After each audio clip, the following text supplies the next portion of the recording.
Hello everyone, welcome to Edu Tab. I hope आप लोगों के जैब एग्जाम की प्रिपरेशंस बहुत अच्छी चल रही होगी। तो हमेशा की तरह मैं यहाँ पर लेकर आई हूँ 50 डेज एंड 50 मार्क्स का सीरीज। आई होप आप लोग इस सीरीज को काफी ज्यादा एंजॉय कर रहे होंगे। ये मेरा आरबीडब्ल्यूएम कंपोनेंट से रिलेटेड सीरीज आता है हर दिन दोपहर के 12 बजे। तो जिन लोगों ने भी अभी तक यूट्यूब चैनल को सब्सक्राइब नहीं किया है, किसका वेट कर रहे हैं? जल्दी से जाएं और हमारे यूट्यूब चैनल को सब्सक्राइब करें ताकि आपको टाइमली यहाँ पर नोटिफिकेशंस मिलते रहें।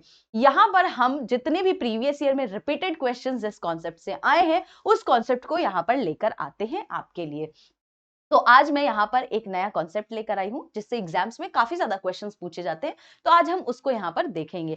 इससे पहले हम आगे बढ़े, आपको मैं एक बात बता दूं, अगर किसी को हमारा पेड कोर्स लेना है, अगर उन्हें लगता है कि हमारा ये कोर्स उनके लिए काफी ज्यादा फ्रूटफुल हो रहा है, तो लिंक डिस्क्रिप्शन बॉक्स में है, जल्दी से जाएं और हमारे पेड कोर्स को अवेल करें। वहां पर आपको लाइव क्लासेस प्रोवाइड किए जाएंगे, रिकॉर्डेड वीडियोस प्रोवाइड किए जाएंगे, आपको वहां पर कॉन्सेप्ट नोट्स प्रोवाइड किए जाएंगे, और इतना ही नहीं, आपको फुल लेंथ मॉक टेस्ट और साथ के साथ वहां पर चैप्टर वाइज क्विजेस भी प्रोवाइड किए जाएंगे। अब इससे ज्यादा फैसिलिटीज और क्या चाहिए आप लोगों को? जल्दी से जाए और हमारे पेड कोर्स को अवेल करें। आपको वहां पर अच्छा खासा डिस्काउंट भी मिलने वाला है। तो बहुत गोल्डन अपॉर्चुनिटी है आप लोगों के लिए, जाएं और हमारे पेड कोर्स को अवेल करें। चलिए आगे बढ़ते हैं और आगे हम यहां पर देखने वाले हैं चैप्टर 6 प्रोडक्ट डेवलपमेंट प्रोसेस। इसमें हम केवाईसी के बारे में जानने वाले हैं। ठीक है, तो यहां पर केवाईसी क्या होता है, सबसे पहले आप इसको समझ ले। केवाईसी का मतलब होता है नो योर कस्टमर, यानी कि आप अपने कस्टमर्स की आइडेंटिटी, आप अपने कस्टमर्स का एड्रेस यहां पर वेरीफाई करते हो with the help of their documents, जैसे आधार कार्ड हो गया, है ना। इससे आप अपने कस्टमर्स को का केवाईसी करते हो जब भी वो अकाउंट ओपन कराते हैं। तो यहां पर हम इसी के गाइडलाइंस के बारे में बात करने आए हैं। तो चलिए सबसे पहले हम यहां पर देख लेते हैं कि based on the prevention of money laundering act 2005 and 2002, यहां पर इसके अकॉर्डिंग बैंक्स को यहां पर केवाईसी गाइडलाइंस फॉलो करना बहुत जरूरी है जब भी वो किसी भी कस्टमर का अकाउंट ओपन करती है, सो दैट कि वो चेक कर सके कि वेदर पर्सन जेन्यून है कि नहीं। तो उनकी आइडेंटिटी और उनके एड्रेस को यहां पर क्रॉस वेरीफाई करना बैंक की जिम्मेदारी है। ठीक है, यहां पर देखेंगे ये जो केवाईसी पॉलिसी है बोर्ड ऑफ डायरेक्टर्स के द्वारा अप्रूव किया गया है। यहां पर हम 4 की एलिमेंट्स के बारे में बात करेंगे इस केवाईसी पॉलिसी के रिगार्डिंग। तो चलिए इस चारों की एलिमेंट्स को देख लेते हैं। पहला है आपका कस्टमर एक्सेप्टेंस पॉलिसी, दूसरा है आपका रिस्क मैनेजमेंट, तीसरा है आपका कस्टमर आइडेंटिफिकेशन प्रोसीजर एंड चौथा है आपका मॉनिटरिंग ऑफ ट्रांजैक्शंस। एक एक करके चारों को यहां पर समझते हैं। तो सबसे पहले कस्टमर एक्सेप्टेंस पॉलिसी की बात करते हैं। तो अगर कोई कस्टमर जिसका कोई नाम ही नहीं है, एनोनिमस है, फिक्सिशियस यानी कि कोई स्यूडो नेम है, या बिना नाम के यहां पर कोई अगर कस्टमर है, तो उस तरीके के कस्टमर का हम केवाईसी नहीं करते हैं। ये हमारे केवाईसी पॉलिसी के अंदर नहीं आता है। अगर किसी भी अकाउंट का कस्टमर ड्यू डिलिजेंस नहीं पॉसिबल है तो उस तरीके के भी कस्टमर्स का अकाउंट ओपन नहीं होता है। ये जो प्रोसीजर है फॉलो किया जाता है in case of joint account as well. यहां पर आप देखेंगे कि अगर आइडेंटिटी आपकी सैंक्शन लिस्ट से मैच नहीं कर रही है, आपको पता होगा आरबीआई यहां पर सैंक्शन लिस्ट निकालती है, अगर इस सैंक्शन लिस्ट के अंदर आपका नाम नहीं है तो भी आपका जो है ना तो केवाईसी होगा और ना ही आप अकाउंट ओपन कर पाओगे। ठीक है, चलिए रिस्क मैनेजमेंट की बात करते हैं। तो यहां पर आप देखेंगे कि हम अपने कस्टमर्स को बेस्ड ऑन द रिस्क यहां पर डिवाइड करते हैं, यानी कि यहां पर हम लो रिस्क है कस्टमर का, या मीडियम रिस्क है, या हाई रिस्क है, इस पे हम इनको डिवाइड करते हैं। और ये कौन से पैरामीटर्स पे हम इनको लो, मीडियम और हाई रिस्क में डिवाइड करते हैं? तो आप देखेंगे कस्टमर्स को अगर उनके सोशल और फाइनेंशियल स्टेटस क्या है, उनका किस तरीके का बिजनेस है, ठीक है, कस्टमर्स की आइडेंटिटी क्या है, इसके हिसाब से हम यहाँ पर उनको रिस्क में डिवाइड करते हैं। और आप देखेंगे कि उसके हिसाब से ही हम यहाँ पर क्या करते हैं, अपने कस्टमर्स की केवाईसी करते हैं। हर बैंक में इस तरीके का आप देखेंगे रिस्क में कस्टमर्स को डिवाइड किया जाता है, ताकि अगर हाई रिस्क का कस्टमर है तो उनका जितनी जल्दी हो सके यहाँ पर केवाईसी हो जाना चाहिए। लो रिस्क है तो ठीक है, थोड़ा डिले भी होता है तो चलता है, बट हाई रिस्क वाले के लिए यहाँ पर आपको KYC as soon as possible यहाँ पर करना पड़ता है। यहां पर आप देखेंगे कस्टमर आइडेंटिफिकेशन प्रोसीजर की बात की गई है। तो यहां पर सबसे पहले तो मैं आपको ये बता दूं कि जब भी आप केवाईसी, पहली बात तो केवाईसी कभी भी थर्ड पार्टी के थ्रू यहां पर नहीं कराना है। बैंक खुद यहां पर अपने कस्टमर्स के केवाईसी को करेगी और खुद आइडेंटिफाई करेगी कि वेदर कस्टमर जेन्यून है या नहीं है। थर्ड पार्टी आउटसोर्स यहां पर नहीं होगा, ठीक है। यहां पर कोई भी एडिशनल आप ऑफिशियल वैलिड डॉक्यूमेंट नहीं दे सकते।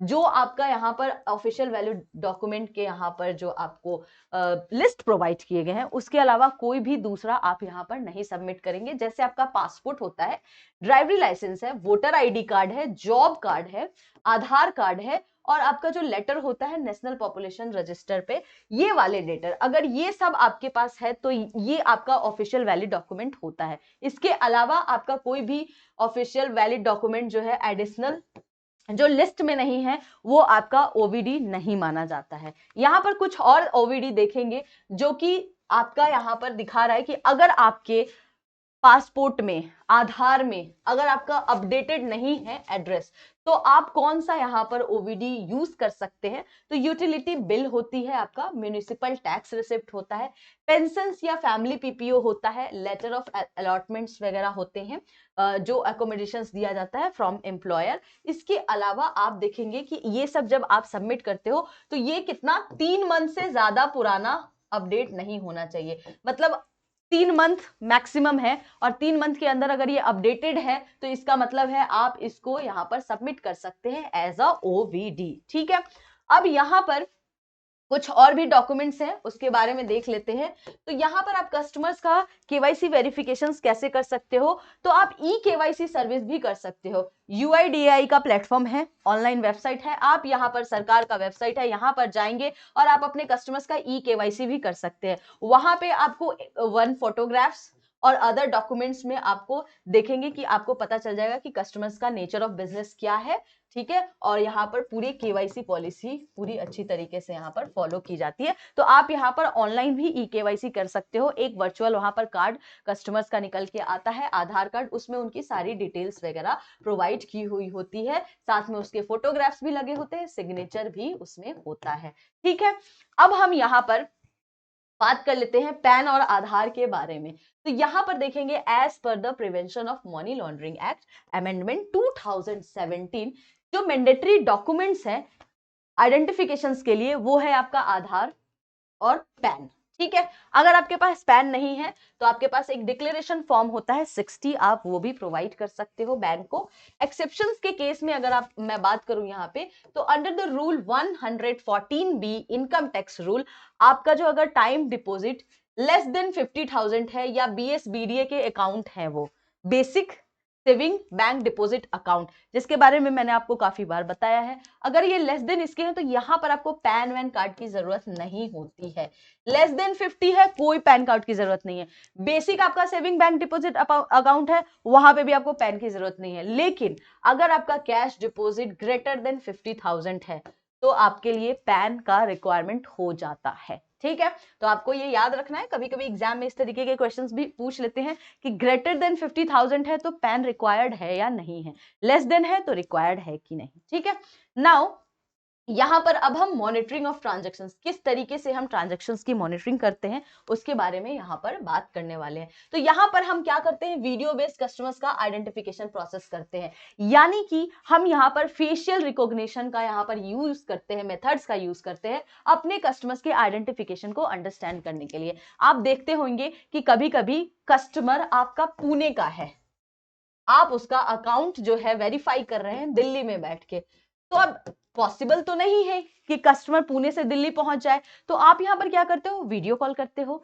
वीडियो कॉल के थ्रू यहां पर केवाईसी होती है, जिसमें आप कस्टमर्स को बोलते हो कि आप लाइव उनसे बातें करते हो, पूरे डॉक्यूमेंट्स वगैरह उनको बोलते हो कि आप मुझे डॉक्यूमेंट्स प्रूफ दिखाओ, पैन दिखाओ, आधार दिखाओ। आप उनसे रेलिवेंट यहां पर इंफॉर्मेशन पूछते हो और वो लाइव आपको सारी चीजें बताते हैं, इससे आप उनको क्रॉस वेरीफाई करते हो, ठीक है। आपको मैं यहां पर बता दूं कि जब भी आप केवाईसी वीडियो केवाईसी करते हो तो ये आपको आपको जो है सारे के सारे रिकॉर्ड होते हैं, ताकि फ्यूचर में इसकी हिस्ट्री आपके पास रहे। अगर फ्यूचर में कोई अनफोर्सीन सर्कमस्टांसेस होते हैं, कुछ सस्पिशियस एक्टिविटीज आपको दिखाई देती है, तो आपके पास सारे के सारे रिकॉर्ड्स होते हैं। ये बहुत ही सिक्योर है, लाइव है, इंफॉर्मेशन जो है आपको ऑनलाइन यहाँ पर कस्टमर्स के द्वारा खुद ये कंसेंट आपको प्रोवाइड किया जाता है। ठीक है, तो यहाँ पर आप देखेंगे कि फेस टू फेस करते हैं और ये आरबीआई मास्टर्स डायरेक्शंस के अकॉर्डिंग ही इसको किया गया है। और जब भी आप वीडियो केवाईसी करते हैं as per the RBI rules and RBI के डायरेक्शंस के हिसाब से ही आपको